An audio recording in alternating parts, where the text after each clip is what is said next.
Hello, welcome to the Redmen TV. I'm joined today by James Pearce of The Athletic, and we are sponsored by The Athletic as well. You can get 50% off your yearly subscription and a 7-day free trial by going to theathletic.co.uk/Redmen TV.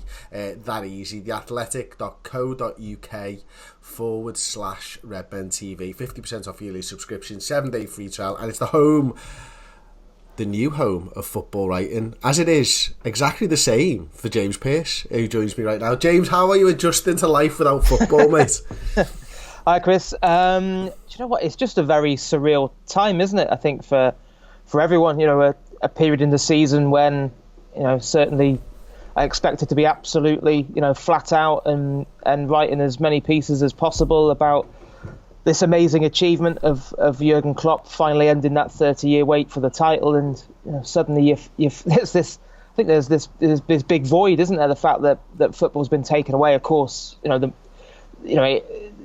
think more now than ever you're given a perspective in terms of where football belongs in the pecking order of things that are important in life. There's much bigger things than football going on at the moment, but it's just been a strange period, obviously. And the demands of trying to juggle homeschooling and work at the same time has been interesting. And how is that going before we get into the footy chat?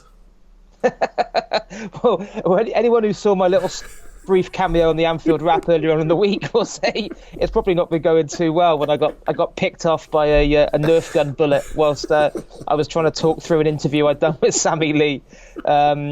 Which subsequently when I grilled him about why he did it, he said, I just want to be famous. So maybe, he's still obviously locked in the cupboard under the stairs. So thinking about letting him out maybe tomorrow if he plays his cards right. But yeah, it's not easy. I'm sure it's the same for thousands and thousands of people across the country because.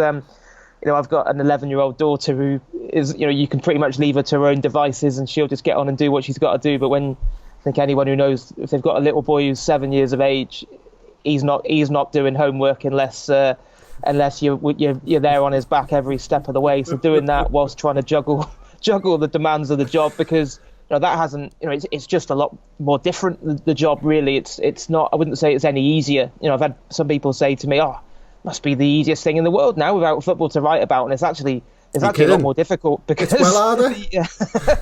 As I'm sure you guys have found out as well.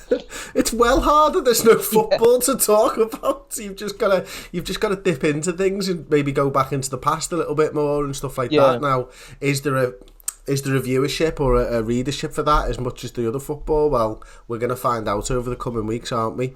One of the things that I did read, actually, one of your pieces I really enjoyed this week, James, was the piece about Salah. For starters, I'm one of those people who speaks about Salah like that, so it's quite interesting, and I always like being challenged on different perceptions and stuff. So if you haven't read it, or for anyone listening who hasn't read it or watching who hasn't read it, can you talk about that article and also why did you feel the need to write it? Yeah, do you know what, I was just trying to think of things that were current and issues that maybe I hadn't got round to addressing with the week to week and the demands of all the games previously before the shutdown. And I just thought it was an interesting one, because I suddenly thought it feels like I've read a lot of comments from different pundits over recent weeks, talking about summer plans for Liverpool, which of course now are up in the air, but and almost talking about, I felt talking about Mo Salah quite disparagingly in terms of him being dispensable and how has the time come to now cash in, and there's Robbie Savage and Darren Bent and even Momo Sissoko this week, I think it was in the French media talking about Liverpool could be stronger without Salah, and especially I think it's become a kind of well trotted out idea that this thing of why don't we cash in on Salah this summer, by Jadon Sancho, a younger, shinier player that could come in and take Liverpool to an even higher level. And I just find it a bit bizarre when you look at the stats, and was it 70 league goals and 100 league appearances for Liverpool, better than anyone has ever done for the club. And I think only Alan Shearer in the Premier League era has been more prolific. I just find it a bit baffling, and I do feel as if, my opinion is that I think Salah is a victim of his own success to a certain degree, that because he set such blistering high standards in that first season at the club, that because he hasn't replicated that since, that there's almost an idea that he's not quite the force he was. And I actually think Salah has evolved as a player at Liverpool. Mm-hmm.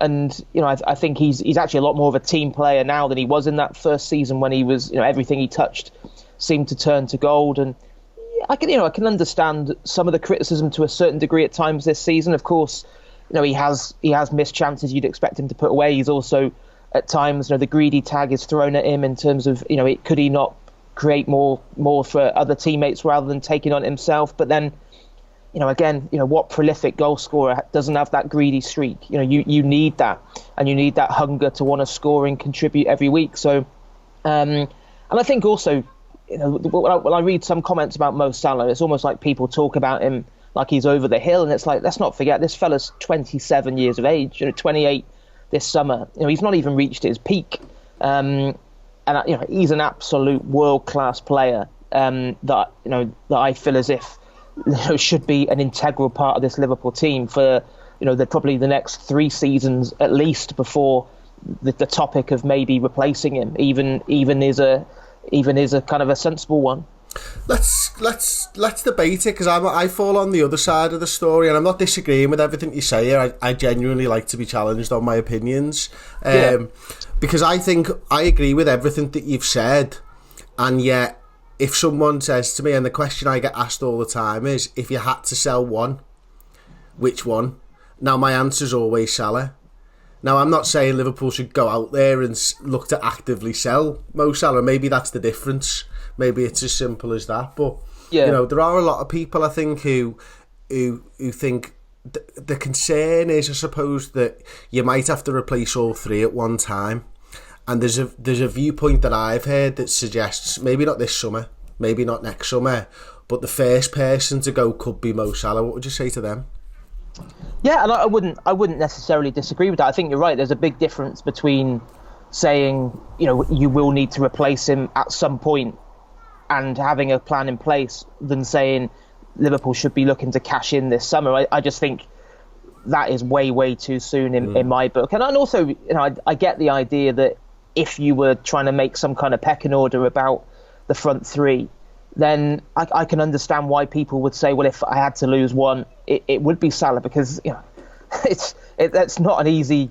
The 3 of them are absolute gold dust, aren't they, in terms of different qualities. Sadio Mane has elevated himself well and truly into that world class bracket. We know that Firmino, although he's not a prolific goal scorer, Klopp regards him as the connector and so key to everything Liverpool do. So I don't even think I don't regard, when people say maybe Mo Salah is the 3rd most important of the 3, I don't think that's particularly disparaging to Mo Salah, because I just think they're 3 such elite talents. It's very, very difficult to rank them in terms of importance. I mean, the other thing I would say is that clearly, and I think Klopp knows this himself, is that going forward, Liverpool do need more cover for the front 3.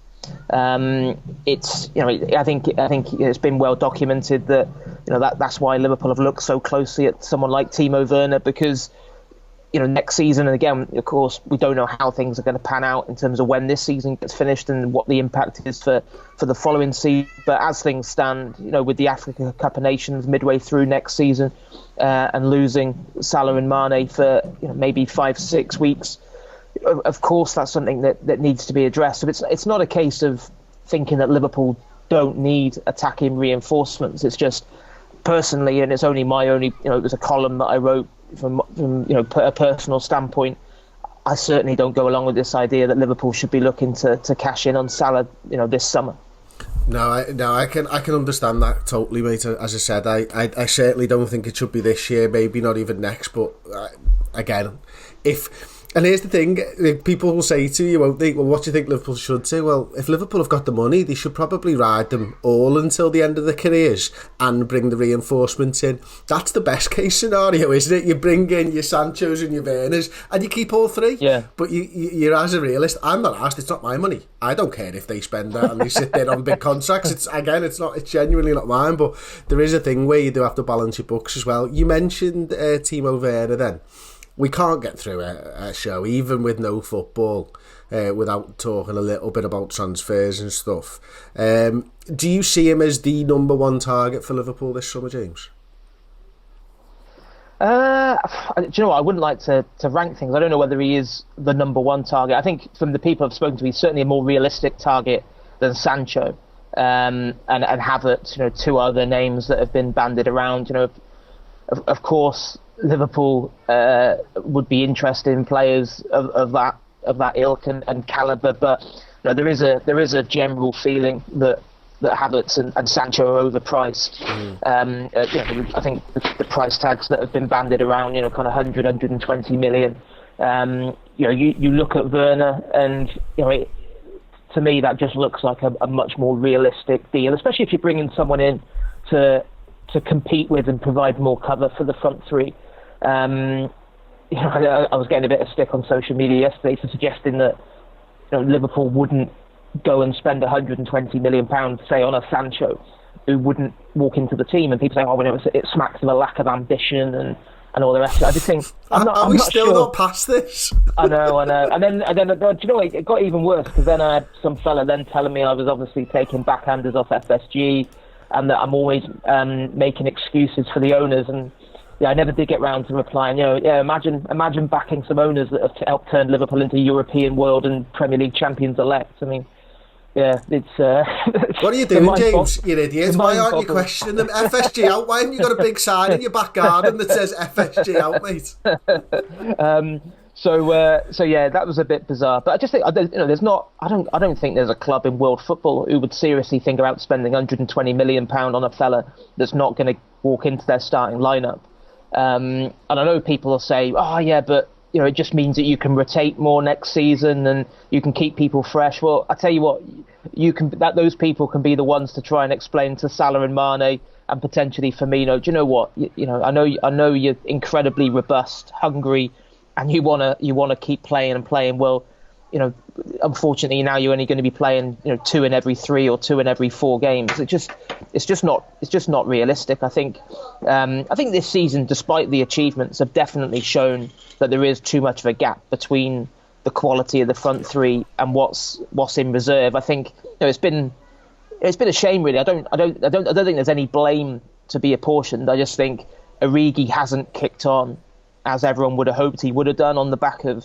You know, you kind of think after what happened to him in the second half of last season, surely that was going to be, you know, lift off for his Liverpool career, you know, a new really exciting chapter, but just it hasn't really happened for him. And obviously Shaqiri was the other one. You know, Klopp had big hopes that he would play a greater role, yet, you know, he's hardly kicked a ball for Liverpool, again through no fault of his own or the staff's, you know, fault, just because of the succession of injuries that he's had. So but again, it's a balancing act for Klopp and for Michael Edwards, because it's all well and good to say, you know, Liverpool need to go and get a Sancho, they need to go and get a Werner. Well, you know, they've also got some big decisions to make regarding not blocking the pathway for a lot of those talented kids that are coming through, because, you know, someone like Harvey Elliott, Klopp has been, you know, massively impressed by the impact that he's made since he joined from Fulham last summer. You know, still only 16 years of age, so much potential. You certainly don't want to be blocking his pathway to the first team, and similarly with Ryan Brewster. You know, I think, again, probably rewind to August, and there was a lot of talk that this would be kind of like a breakthrough season for him in the first team at Liverpool. It hasn't panned out that way. I think it took him probably a lot longer than probably he or the staff thought to recover from that serious knee and ankle operations that ruled him out for a year. So, you know, it's been good to see Brewster in recent months go and play for Swansea and score some goals, made a good impact down there. But it's still, you know, again, that's a decision to make. You know, is Ryan Brewster ready to come back and play a part, probably as a squad player initially next season? You know, and again, making those judgment calls is now obviously a hell of a lot more difficult for the manager and his staff, not knowing when we're going to see competitive football back on the agenda. Just before we do talk about that, one of the things that I think, I'll play devil's advocate here because it's not something that I truly believe, but I think there'll be a lot of people out there that probably want to know an answer for this type of thing. I mean, people might say to you, James, look, Liverpool have spent big on players now. You know, we've broken the record at the time for the most expensive goalkeeper in the world. We signed Virgil van Dijk. For anyone out there that suggests that, could you say, is there, I think, anyway, they were real needs. Liverpool probably aren't in a position that they need to spend £120 million on a forward player, are they? Do you think that's a fair assessment? Yeah, I think that's a very fair assessment. I think, I think even when Liverpool made those deals, you speak to people at the club, and I don't think they regarded it as like this is a new era of a kind of Sheikh Mansour or a Roman Abramovich style massive spree. I think it was like those two signings were pinpointed as, you know, huge upgrades that Liverpool could go and get on what they had already, and they knew that to get them they would have to pay top whack. And, you know, obviously subsequently both those deals, you know, the biggest tribute you could pay to Van Dijk and Alisson is that no one ever mentions the price tag to them, because, you know, the fact is they're worth a hell of a lot more now than what Liverpool paid for them. But I think the difference now is you look at that Liverpool team, and it is actually, you know, what area could you pinpoint of that team and really say Liverpool need to go and get a game changer in that position or that position? I think, you know, for me, in terms of, you know, the starting lineup, you know, people will, I suppose, apart from backup for the front three, I suppose the other thing that people say a lot to me is we need a more creative spark from midfield at times and someone to open up teams. But again, you know, what does that's not an easy thing to go and get. And also, you know, I don't get the impression that Klopp's about to give up on Naby Keita. You know, it's, you know, frustrating for him again this season that he hasn't been able to kick on and show us. You know, we know the talent's there. We've seen it when he has, you know, on the brief occasions he has had runs of games, but it's just been so stop-start for him. And, you know, and also, you know, Oxlade-Chamberlain, I think, you know, he's made strides forward this season. So, you know, again, I don't. This break could really help someone like an Ox, couldn't it? Yeah, I think so. And, you know, I just think those, you know, you take Keita and Oxlade-Chamberlain, you know, when if you had both of those fit and firing, they are two absolutely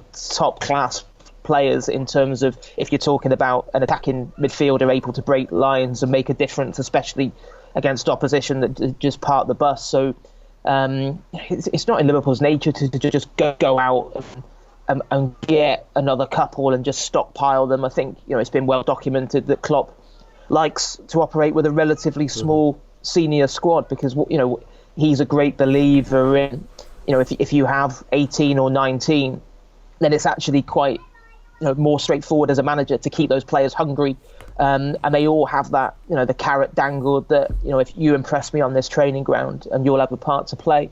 Probably more difficult, he feels, to do that if you've got 23, 24 or 25 players, and then you might have half a dozen there who realistically are turning up for training thinking, I haven't got a cat and owl's chance of being involved here. So I mean, there will be some gaps to plug this summer. It's just how the decisions to be made in terms of how he does that. You know, with someone like Adam Lallana moving on at the end of his contract, I think that, you know, the natural thing for me would be, well, Curtis Jones is almost, you know, there ready, I think, from what we've seen in the second half of this season, to play a greater part. And then, you know, I think Nico Williams has proved beyond doubt that he is a more than able deputy for Trent Alexander-Arnold. I think probably not as straightforward on the other flank, where, you know, Yasser Larouci and, you know, Adam Lewis, I thought, did really well in the replay against Shrewsbury. But I'd say probably they've probably got a bit more to prove to show that Klopp doesn't need maybe more cover on the left-hand side. And then similarly, you know, at centre-half, if someone like Dejan Lovren was to decide that he wants to move on, I don't think that's absolutely nailed on. You know, that, again, you know, does Klopp think that one of the younger defenders are ready to step up? I'd say I think it's difficult to say that one of them is definitely ready for Premier League football. So cover at centre back might have to be another item on the shopping list. I think you mentioned Lallana and his contract situation there. Kleiny, by proxy, you mentioned because of the Nico Williams stuff. One thing we've not spoken about, or you didn't mention, was Gini Wijnaldum. Has anything moved on in terms of his contract negotiations?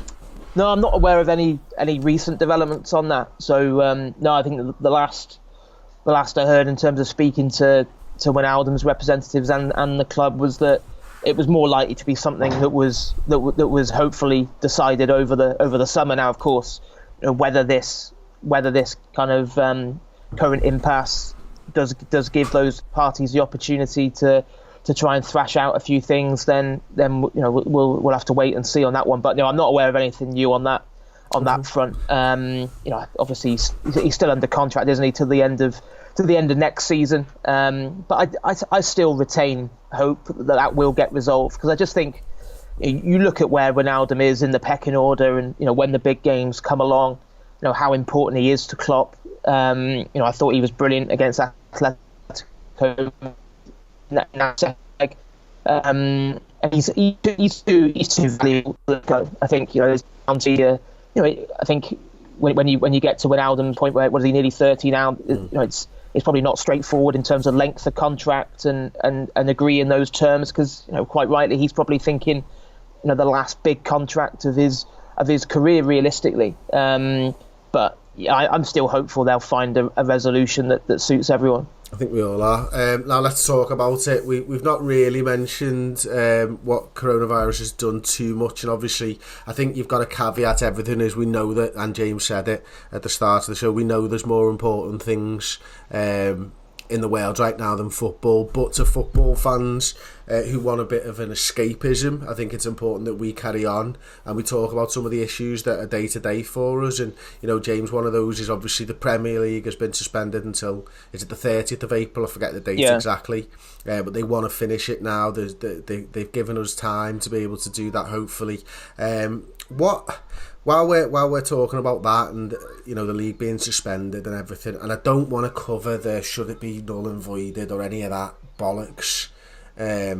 What I want to talk about now is, what are the players doing? Are they all on individual training things? We know Melwood's been shut for a couple of weeks. Is that going to be extended? How do you think football gears back up when it's ready to get started again? First of all, the Melwood shutdown has definitely been extended. The players were told initially kind of 2 weeks. I think that was March the 13th, I think it was. So getting on for just coming up to a fortnight ago.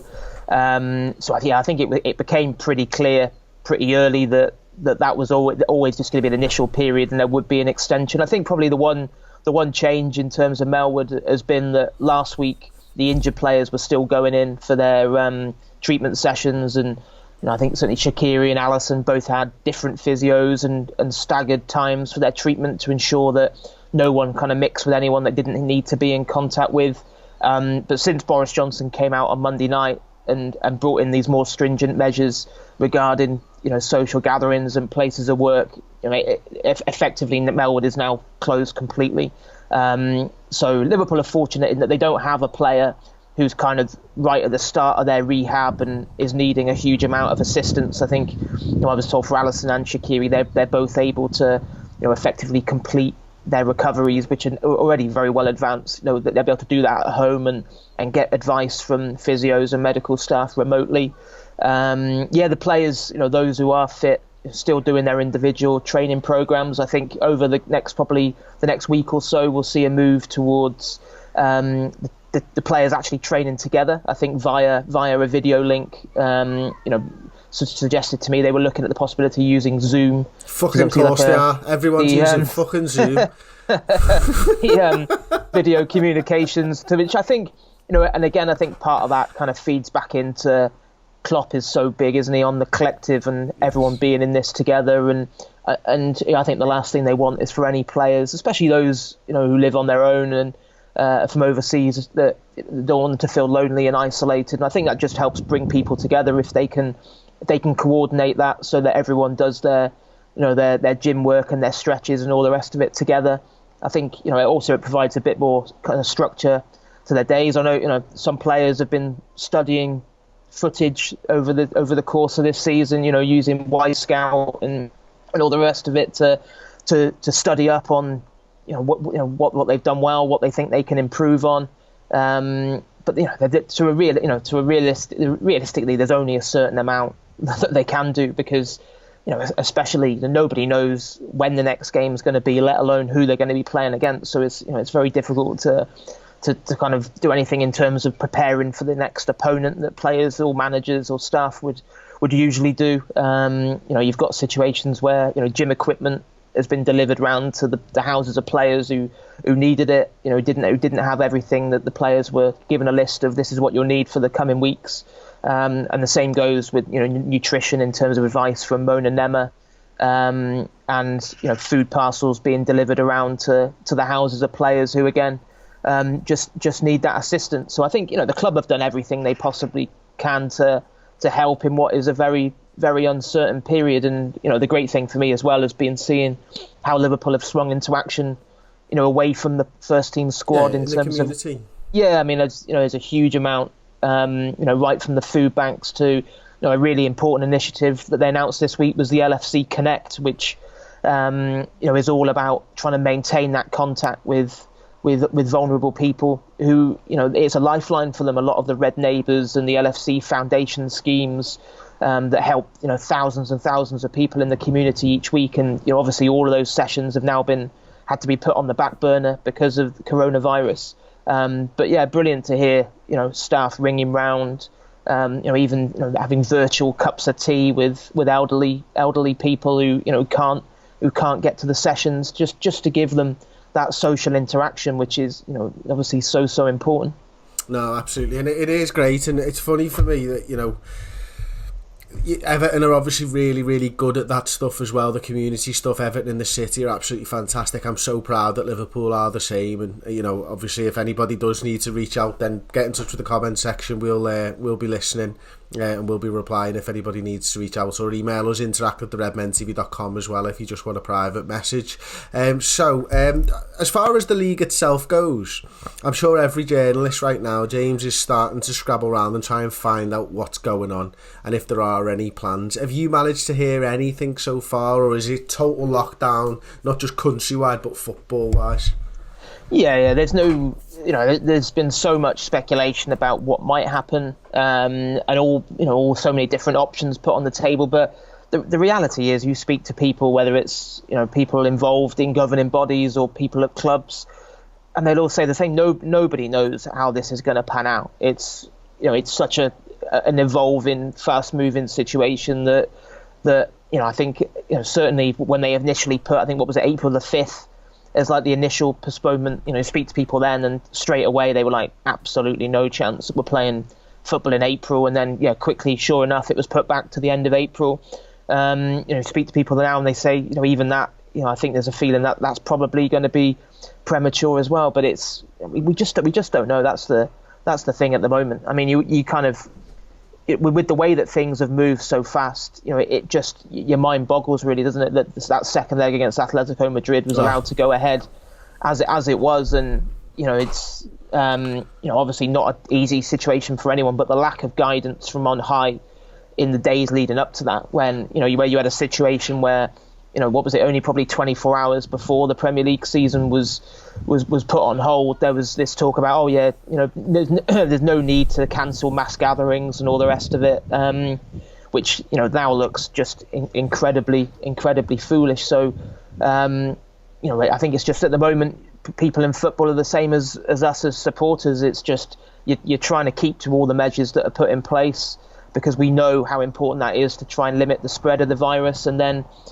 they'll hopefully, in the not too far off future, there'll come a time when Melwood is able to open again. Because I think that's the other thing, talking to people, is they say, well, the players are going to have to be given a decent amount of time to build back up another pre-season fitness. Yeah. And I think and clearly the longer this goes on, the longer that period will need to be. I think I spoke to someone at Liverpool yesterday who suggested they minimum of 2 weeks. You couldn't expect these players to, for argument's sake, if the green light is there to reopen Melwood, I don't know, say early May, then with a view to Premier League football starting later on in the month, they were saying, you have to give them at least a fortnight to get back up to a level. And I'd suggest that they need 2 weeks prior to the 2 weeks as well, if you know what I mean, just to quarantine themselves, which I'm sure they're doing anyway, but to make sure that for 2 weeks they haven't got it, then 2 weeks of pre-season. I think you need a minimum of a month. Yeah, and it's, there's, because you're going to need staff as well. You're not just going to, it's not just the players, is it? Yeah. It's coaches, it's families of coaches. There's so much more. There's canteen staff who need to be quarantined for 2 weeks prior to them getting back into Melwood. There's all kinds of stuff to consider. Yeah, and then you've got the situation where, imagine then if someone did then fall ill belatedly with it, well, then are you then back to then another isolation period after that? And then how long does it get left? So yeah, there's, I think Liverpool have. I think the other thing to say is I've liked the fact that Liverpool have kept very quiet publicly since Klopp's classy statement a couple of weeks ago, which he was widely praised for, and rightly so, because I think there is a determination at all levels of the club not to get drawn into any discussions about this season has to finish. Null and void would. I think it would just look pretty crass and pretty unbecoming to be even involved in that discussions. And I think there's no coincidence that since Klopp delivered that, put out that statement, that no senior figures at Liverpool have been quoted, because I think there's a feeling, quite rightly, that this isn't the time to be talking about football. It's a time to be channeling all their efforts to do everything they can to help their players, and also for the wider club to do their bit in terms of the wider community. No, 100% agree. Well, that wraps up part one of this show. In the second part, I'm going to be talking to James a little bit more about his life, and I'm going to title the video, actually, what am I going to title it? Let me just find it. I've forgotten. Football is My Life, with James Pearce. Ooh, that sounds good, doesn't it? I've not told James any of this. This is the first time he's hearing it right now. I'm quite scared now. But no, listen, don't forget to check out The Athletic. Of course, James is continuing to work from home. He is challenging himself each and every day to provide content for The Athletic subscribers. So all you need to do is go to theathletic.co.uk/Redmen TV to start your 7-day free trial and receive 50% off your yearly subscription to The Athletic. Thank you very much for watching. Don't forget to check out the second part of this, which will be exclusively on the redmentv.com. Your first month is free, and it's just £5 thereafter every single month. We've been making loads of content. We've got loads of good stuff upcoming as well. Got some belter interviews in the pipeline. Get over there, get your free month now, and we'll see you over there. Thanks for watching. Ta-ra.